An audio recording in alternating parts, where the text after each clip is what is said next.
About 2 years ago, the daughter of my cousin Zalman Vyshetsky got sick. For about 7 months, while she was in treatment, they were not able to have any guests on Friday night. About a few months in, their 11-year-old son Natan turns to his father just as they're about to make Kiddush and says to him, "Tati, could we pretend like we have guests?"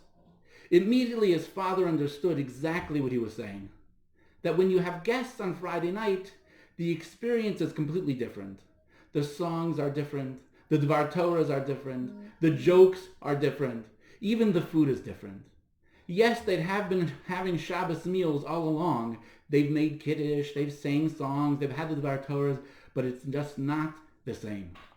So he looked to his father and he says, "Tati, could we please pretend like we had guests?"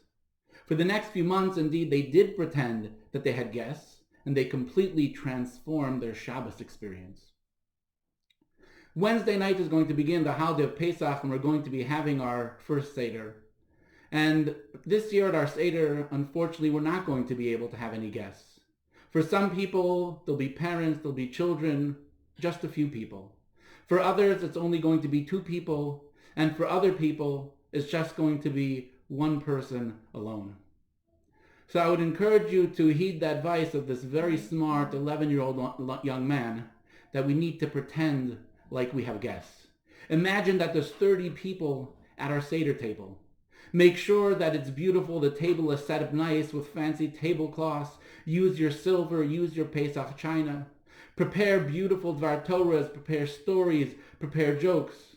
Pretend as if there's 30 people together with you at the Seder.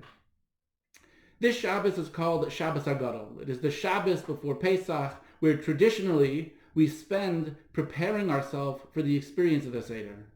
The Rabbi speaks to the community about Pesach. Following Mincha in the afternoon, we actually read from the Haggadah to prepare ourselves for the Seder.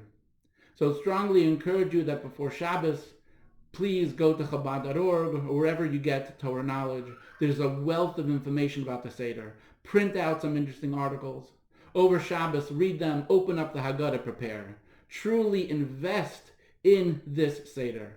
Imagine that there's going to be 30 guests there. Make sure that you and your family have a beautiful Dvar Torah, and there's a beautiful song, and there's a beautiful joke, and that there's an energy that's in the atmosphere.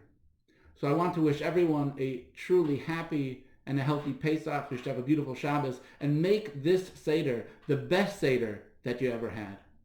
And God willing, next year, L'Shana Haba Yerushalayim, will be able to celebrate Pesach together in Jerusalem with the coming of Mashiach. Amen. Have a good Shabbos.